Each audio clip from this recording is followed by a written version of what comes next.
thinking, I'm going to say something, the chazan's going to shlug me up. He's full-time in yeshiva.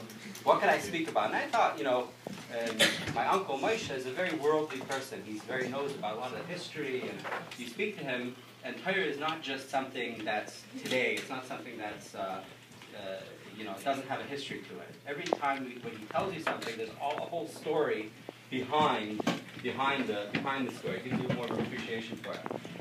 And also, I wanted to say something that I think Oma would appreciate. Something that Oma always talks about is that the women these days, they all have to go work. She's very worried that the women have to go work. It's not something which is, so I want to try to, with a bit of history, show you that it wasn't always that women all just stayed home. There was plenty of women that taka work. Back in the days when printing presses were just starting to become common to that they make a lot of spark. There was part of the job was to take the letters and to set up all the letters, and it was called the zetzer. And very often the zetzers were kids, and very often the zetzers weren't zetzers; they were zetzerin. They were little girls that would sit and put in all the letters, and how much of what they understood, a lot of them maybe didn't even know how to learn, but they were able to put in the words.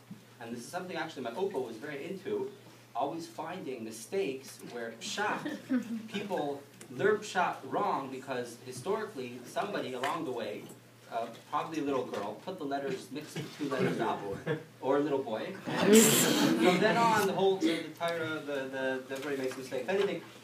So it's very interesting. There's this book. Wait, didn't they have to put it in backwards? I'll show you the sharbat. Nashim ivriot betul matfisot misadrot motziot laor v'tomchot b'mechabrim. This is written by Avram Moshe Haberman. He was old. I don't know. You've heard of Moshe? Moshe, you've heard of this Avram Moshe Haberman? He was a historian that researched the history of medieval literature, and he was born in Europe. He lived in several places. He lived in Berlin, and he was a librarian of a library over there. And in 1933, the person who owned the library was a very rich man, a businessman. His business was taken away by the government. So he moved to Eretz Yisrael, and he took this librarian with him.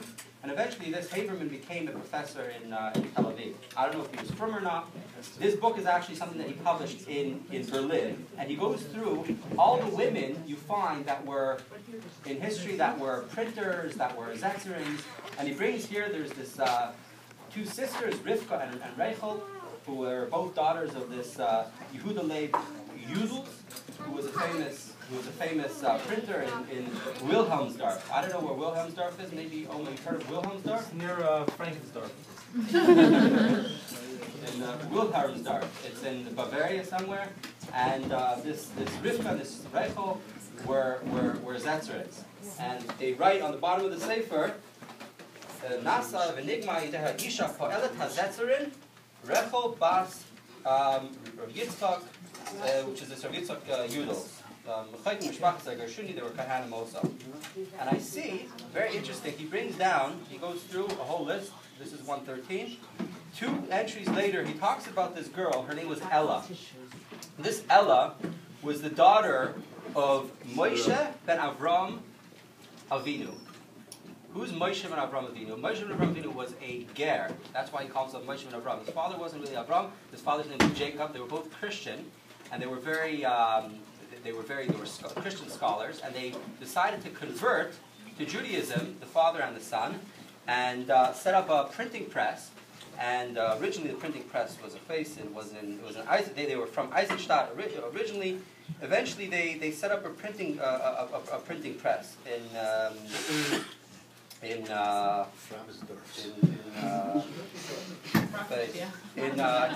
think it was Fürth, where they said. To me, these all sound the same. Maybe yours.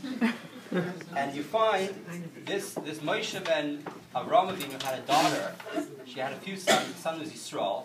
And on the shar block, on the bottom, it says that it was written by this Yehuda, the son of Moshe ben Avraham Avinu, and Ella, my sister Ella. And right underneath that, and I can show you pictures, I can pass it around a little later, this Ella writes a little poem. She writes, "The Taicha Oisius hab ich gesetzt mit meiner Hand, Ella was Moshe ois halan. Meine Jahre sind nicht mehr als nein.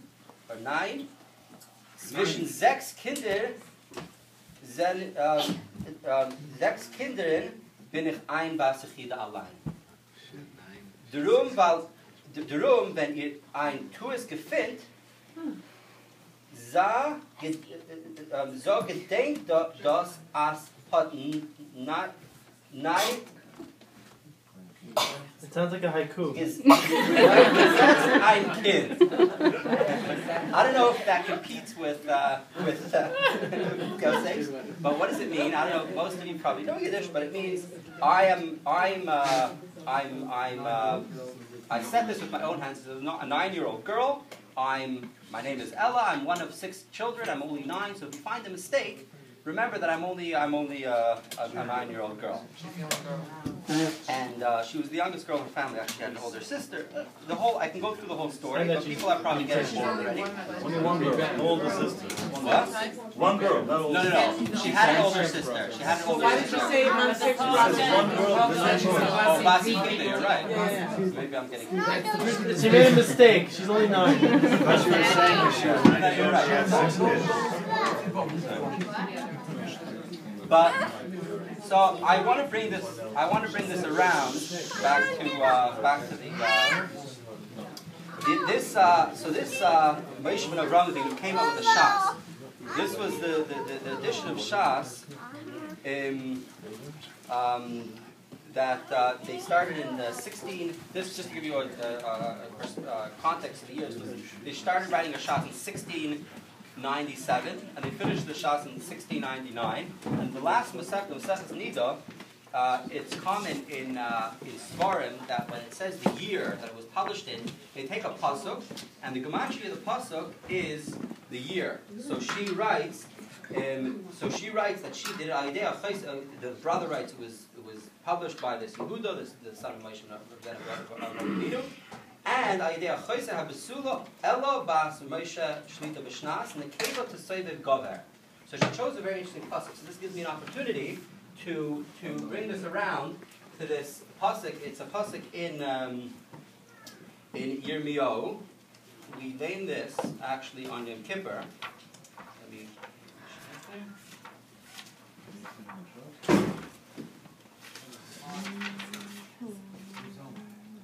This is the capital Kayamar Shem Matzochem Bamidbar Amsri Lecharet, and he's talking about how Klal Yisrael is going to return to Hashem. This is where we read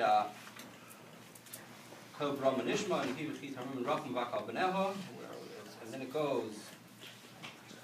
These are all pasukim that everybody recognizes. Ben Yakir the Ephraim Yelach Hashuim. But a little further down it says Hatzivi Loch Tziyun. So we're going to learn a little bit of Nach there because maybe that's an area where the women schlag me up. Hatzivi Loch Tziyun. What does Hatzivi Loch Tziyun mean? Hatzivi. What does Hatzivi mean? Matzav means to set up. Yeah, set up tziyunim. Set up tziyun. A tziyun. When we in our family we like to go hiking a lot. When you go in the mountain, you realize there's little piles of stones. That's a tziyun, right? So you put posts up so people know the way. Simi. Some put loch tamrurin. Tamrurim are also signposts. Shisi libech b'shaslev means to set your heart to go. La masila derech halacht, on the way that you went, meaning the way you left. Come back to Hashem. This is talking about Klal Yisrael returning to Hashem. Shuvi b'suas Yisrael. Shuvi l'rayach eila. Ad masai tischamokin. This is a harder word. What does tischamokin mean? What does chamak mean? Chamak means to escape. To escape. To get away.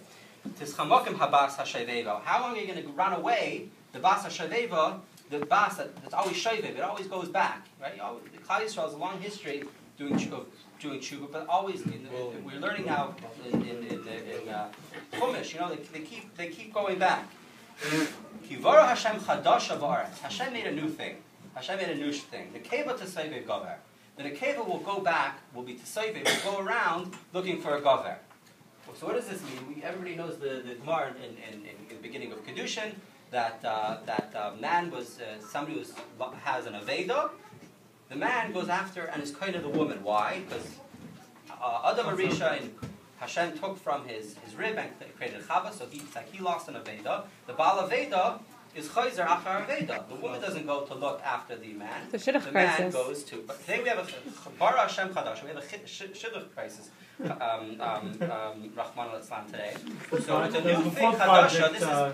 This is a nevuah already. Yirmiyah says that in the end of days, which is what we're living in now, the women will have to go around to find a man. A man will, that's what the Navi says. Chadasha, Bara Hashem Chadasha Ba'aretz, the Nekeva Tesayve Gover. So this Ella, she wrote there, by that time it was already 4 years later, she was already shidduch age. So she was writing there, I'm looking for a shidduch, and I have a good parnasa here. I'm a printer, I'm a zetzerin. By then she probably had... Now if somebody writes you shidduch and she says she's a zetzer...